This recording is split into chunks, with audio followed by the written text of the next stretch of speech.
How fast can they run? Is normally asked. As visitors visualise getting caught out in the open, thinking about running for safety.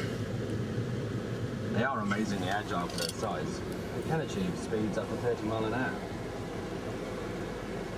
But I often reply that the rhino is not aware of you and is just walking about while you're looking at his blunt. Oh, it's ripping some off. Well, It's trying to rip some off the top. it's looking at you or coming in your direction. It's still got one on the back though. Travel at the speed of light. Get off! Because usually Have you? it's futile. So it's probably just chosen to jelly. The eland are the largest of the antelope family we have on display, with adult males reaching about a ton in No, weight. he's pulled the panel off. Hey? Together with a Just space pull the of panel off the pick. we can maintain a herd of about 30 animals. As with all the species, if we reach a stage of having a surplus of animals, we seek to place them by exchange in one of the many reputable collections You can't within the get out though, can Federation of you? Zoos. I'm not going to, don't worry about that. Like the deer I spoke about earlier in the drive, the eland also adopt the parking technique for their calves the first few days after birth. One of my favourite species in the park are the ratites. Cat on the back of that cage in the windscreen light. Namely the emu we saw earlier, and the ostrich and rhea. I think observing them and seeing such a large body being driven by such a small head and brain within, you begin to realise Squirting why the they washer perform at it. such crazy antics for no apparent reason. Come on the roof. And during the ostrich laying season, some females will lay in a communal nest, There's one chasing this. which a male will often take on the role to help incubate. Other females will drop eggs on the road, down the cattle grids, and if the young rhino come across them, they think they're a toy and enjoy a game of football, rolling them all around the reserve, until eventually the inevitable. Can baby ones there, man. This baby one's there. Yeah, this baby one's There is oh, that's a usually baby one one, isn't it? dominant male ostrich, Ah. and he is one of the most feared and respected animals in the reserve. Keepers going about their duties always have to be on the lookout for him.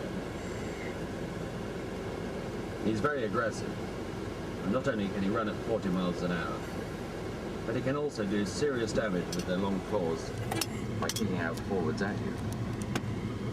Still on top of the car. Oh, it's ripping the aerial off. The Bactrian camel and the American bison also share this reserve. Look where this one's These perched. two species grow very thick winter coats and are quite at ease even on our coldest winter's day. Okay. As the temperatures rise in the spring, they take on an unkempt, even comical one, there's appearance two on the back as they there, shed their another one on the coats.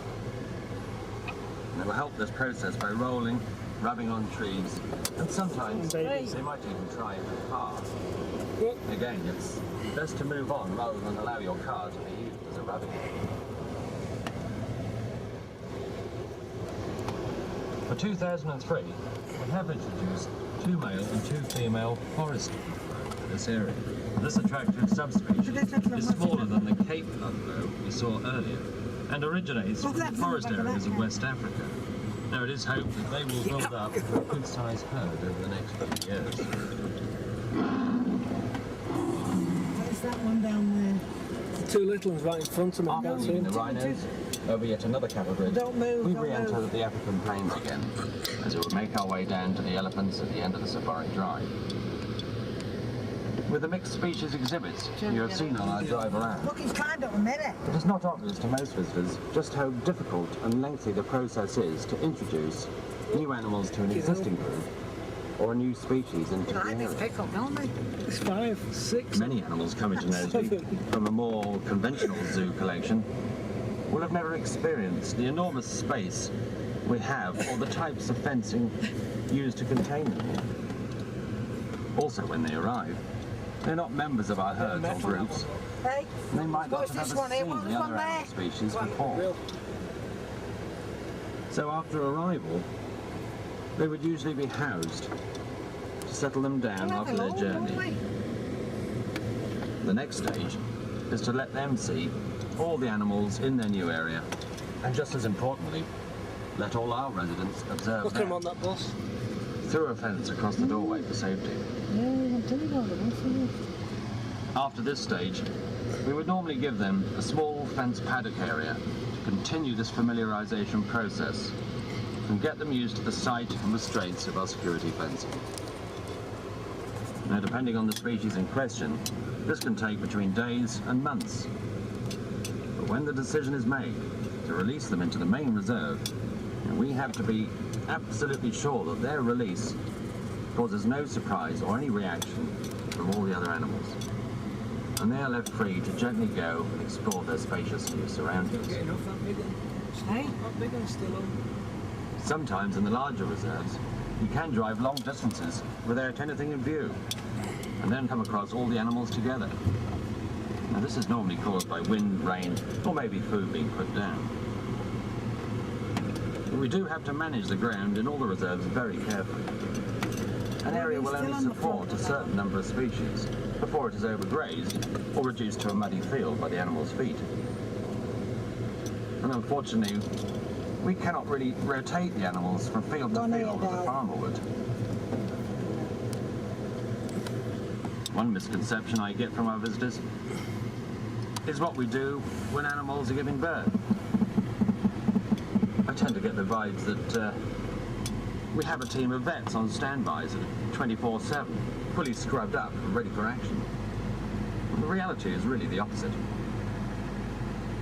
Although our keepers usually know when an animal is due to calf, apart from keen observation, no other action is taken.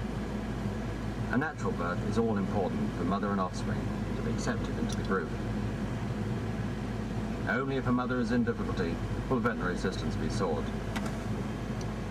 And rearing young animals is also best avoided if at all possible. The animal will become imprinted on humans and have difficulty being accepted by the others when reintroduced after weaning. Many visitors say they would love to be a keeper working here. Not really, is it? And I suppose it does have a rather glamorous image with a hint of danger in the various species being looked after. It can indeed be a dangerous occupation, if our safe system of working practice is not strictly adhered to. I often think that working with the lions and tigers, where one wrong decision and you're lunch, The Bailey. is actually safer Off now. than many of the other species in the park, Go. where there is limited contact. Nearly all the other species are less immediately aggressive, but you can be sure any animals that have a set of horns, spikes, claws, teeth, or even powerful legs